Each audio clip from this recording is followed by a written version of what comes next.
What if I told you that Egypt had its own Atlantis, a city so wealthy, so powerful, that it controlled the very gateway to the land of the pharaohs, a city that suddenly vanished? For more than 1,000 years, Heracleion was just a legend, whispered in ancient texts, doubted by historians, dismissed as a myth. Until the year 2000, when divers stumbled upon something astonishing deep beneath the Mediterranean Sea. Towering statues, broken temples, and treasures frozen in time. What happened to this magnificent city? Why did it sink without a trace? And what secrets still lie hidden beneath the waves? Today, we'll uncover the true story of Heracleion, Egypt's lost city, a place some call the real Atlantis. To understand why Heracleion's discovery stunned the world, we need to go back over 2,000 years. Heracleion, known to the ancient Egyptians as Thonis, wasn't just another port city. It was the lifeline of an empire. Strategically located at the mouth of the Nile Delta, it served as the main entry point for all ships sailing into Egypt from the Mediterranean. Imagine colossal temples, welcoming traders, priests, and foreign ambassadors. Gold, grain, and spices flowed through its harbors, making it one of the wealthiest cities of its time. But then, it vanished. For centuries, no one could find it. Ancient texts mentioned its name, but no ruins were seen on land. Many believed it was nothing more than a legend, much like Plato's story of Atlantis. Then came the shocking twist. In the year 2000, deep-sea archaeologists stumbled upon something extraordinary just off Egypt's coast, 6.5 kilometers from the modern shoreline. Resting 30 feet beneath the waves were massive statues of gods, giant slabs of inscriptions, and entire temple complexes. This was no myth. Heracleion was real, and it was about to rewrite history.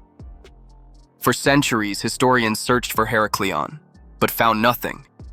The city had seemingly vanished without leaving a single stone behind. That was until the year 2000, when a French underwater archaeologist named Franck Gaudiot changed history forever. Gaudiot and his team were scanning the waters of Abu Qir Bay near Alexandria, searching for ancient shipwrecks. What they found instead was something far bigger. Using advanced sonar technology, they detected unusual shapes on the seabed, structures too large and too organized to be natural formations. Curiosity turned to shock when divers descended 30 feet below. There, lying under layers of silt and sand, were colossal stone statues, some towering over 16 feet tall. These were statues of gods like Hapi, the god of the Nile floods, and massive slabs of inscribed granite that once belonged to temple walls. As the team dug deeper, they realized they had uncovered not just a few ruins, but an entire submerged city. Streets, canals, harbor walls, and even stone anchors from ancient ships were found intact. It was as if time had stopped, preserving Heracleion in an underwater tomb for over a millennium. Among the most incredible finds was a massive temple dedicated to the god Amun, the chief deity of ancient Egypt. They also discovered dozens of small statues, gold coins, and ritual objects, each piece telling a story of a city that once thrived as the gateway to Egypt. The sheer scale of the ruins was staggering, covering more than 2 square miles of seabed. This wasn't just an archaeological discovery, it was a historical revelation. Heracleion wasn't a myth, it was real, and its secrets were finally coming to light, after being hidden beneath the Mediterranean for more than 1,200 years. But the question remained, why did this magnificent city sink in the first place? To answer that, we need to look at life in Heracleion during its golden age. To truly understand the significance of Heracleion, we need to step back in time, over 2,000 years ago, when this city was at the height of its glory. Heracleion, or Thonis as the Egyptians called it, wasn't just a port, it was the lifeline of Egypt. Before Alexandria rose to power, Heracleion was the main entry point for anyone coming from the Mediterranean Sea into the Nile River system. Imagine standing on its massive docks as ships from Greece, Phoenicia, and the entire Mediterranean world arrived with cargoes of wine, oil, timber, and exotic goods. In return, Egypt exported grain, gold, and papyrus, commodities that fueled economies far beyond its borders. At its peak, Heracleion was a bustling metropolis filled with towering temples, grand avenues, and a complex network of canals. It was built on a series of islands connected by bridges, an engineering marvel for its time. Archaeologists believe the city's design allowed ships to sail right into its heart, unloading goods directly at its markets and temples. Religion played a central role in the city's life. The massive Temple of Amun, discovered underwater, was not only a religious center, but also a political one. Pharaohs would visit the temple to gain divine approval during coronation ceremonies. There were also shrines dedicated to Isis and Osiris, attracting pilgrims from all over Egypt. Festivals were held in honor of the gods, with processions of boats carrying sacred statues along the city's canals, an incredible sight that must have looked magical under the Egyptian sun. The people of Heracleion were diverse. Merchants from Greece and other foreign lands lived alongside Egyptians, creating a melting pot of cultures. Greek inscriptions found among the ruins suggest that Greek traders had a strong presence here, even before Alexander the Great founded Alexandria. This cultural exchange influenced art, architecture, and even daily customs in the city. Economically, Heracleion was thriving. Every ship entering Egypt through the Nile Delta had to pay customs duties here. This made Heracleion not just rich, but extremely powerful. Gold coins, weights, and artifacts recovered from the site reveal the immense wealth that flowed through its markets. But it wasn't just commerce that made the city famous. Heracleion was a place of wonder. Imagine colossal statues lining the harbor, some over 16 feet tall, greeting travelers as they entered the city. Imagine the sound of prayers echoing from the grand temple of Amun, the fragrance of incense mixing with the salty sea breeze, and the vibrant markets filled with goods from every corner of the ancient world. This was Heracleion, a city of gods, wealth, and mystery. But all of this would one day vanish beneath the waves. What could cause such a thriving city to sink without warning? To answer that, we need to explore the catastrophic events that sealed Heracleion's fate. What makes the discovery of Heracleion so extraordinary isn't just the city itself, but the treasures that came with it.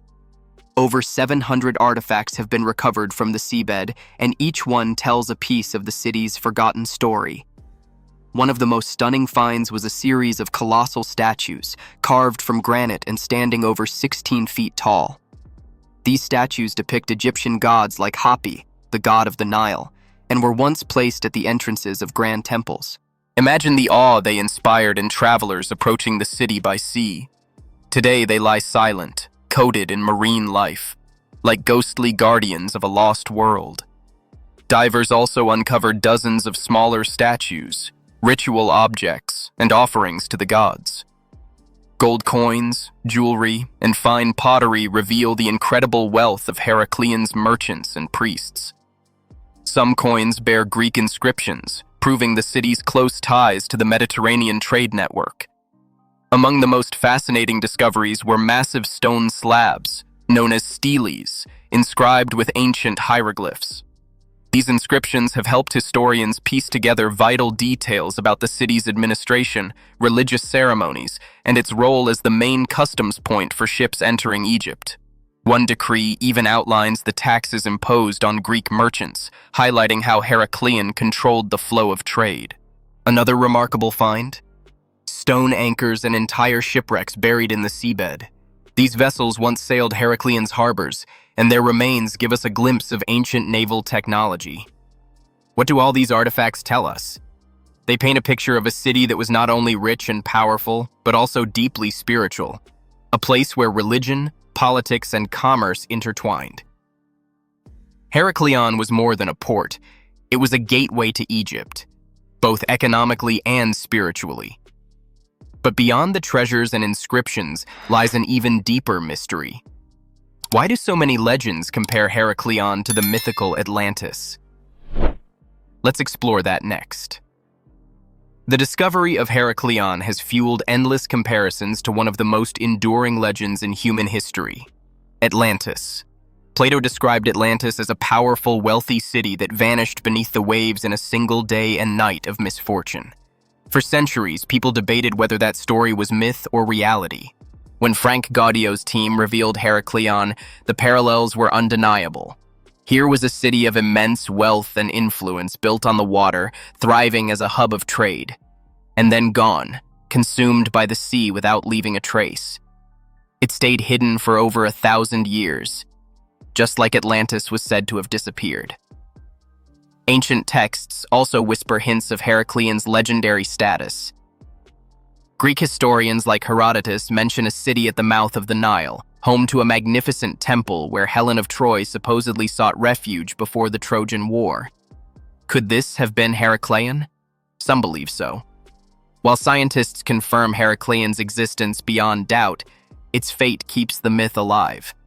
Like Atlantis, it stands as a reminder of nature's power and the fragility of human achievement.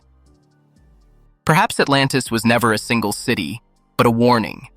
A story inspired by real places like Heracleion, swallowed by the unforgiving sea. Even after 2 decades of exploration, Heracleion still guards many of its secrets. Archaeologists have uncovered only a fraction of the city.